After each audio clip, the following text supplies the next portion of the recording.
रवि शर्मा या बाकी लोगों पर यह आरोप लगता है कि ये जो हवाबाजी होती है, मेरे पास मर्सिडीज है, मेरे पास BMW है, मैं 6 लाख रुपया महीना GST भरता हूँ। इसी हवाबाजी में गरीब आदमी फंस जाता है।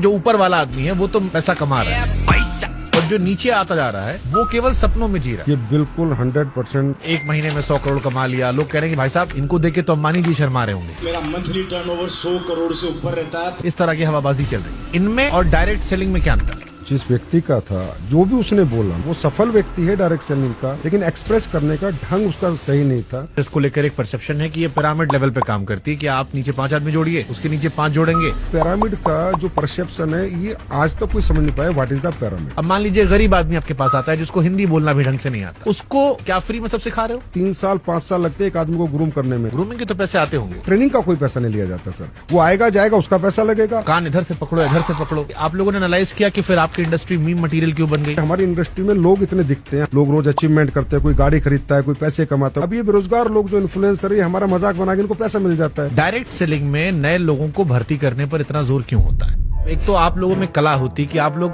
सब स्पीकर बड़े अच्छे होते हो। अरे गरीबों से तो लोगों को बदबू आती है, वो तो हम लोग हैं जो हर गरीब को गले लगाते हैं। ये भी बड़ा ट्रेंडिंग टॉपिक होता है कि सूट पहन के उसके बाद फिर हवाबाजी होती है। 2030 या 35 के बीच में मैं खरीदूंगा रॉल्स रॉय। नहीं, हवाबाजी नहीं होती है, पर वो सूट क्यों पहनते हैं? देखिए सर, अगर डायरेक्ट सेलिंग से आदमी ऐसे रईस बन जाता तो फिर 140 करोड़ की आबादी में सब यही कर लेते। फिर अंबानी और अडानी को बाकी धंधा करने की क्या जरूरत है? आए ना, अनंत अंबानी आए, कोई भी आए, हमारे यहाँ काम करे, काम करना पड़ेगा ना, मेहनत करनी पड़ेगी, घर घर जाके प्रोडक्ट बेचना पड़ेगा। एक परसेप्शन आप लोग को लेकर ये भी है कि आपके यहाँ कंपनियां भाग जाती, आदमी जुड़ा, मेहनत किया और फिर एक कंपनी जो थी वो झोला लेके भाग गई। बिल्कुल है। जो कंपनियां इस डायरेक्ट सेलिंग के नाम पर, MLM के नाम पर, नेटवर्किंग के नाम पर, चैन के नाम पर पैसा घुमाती है सर, वो सब भाग जाती है।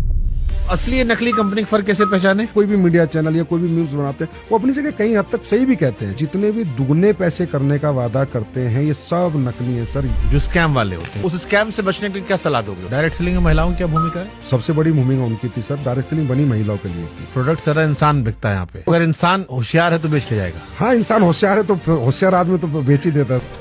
150 रुपया देगा। कई सारे लोग डायरेक्ट सेलिंग में लीडर्स को गुरु जी, महाराज जी, मेंटोर महाराज इसे कहकर बुलाते हैं। ऐसा लगता है कंपनी में भरोसा नहीं, आदमी में भरोसा है। वही जो आता है, हाँ जी गुड मॉर्निंग।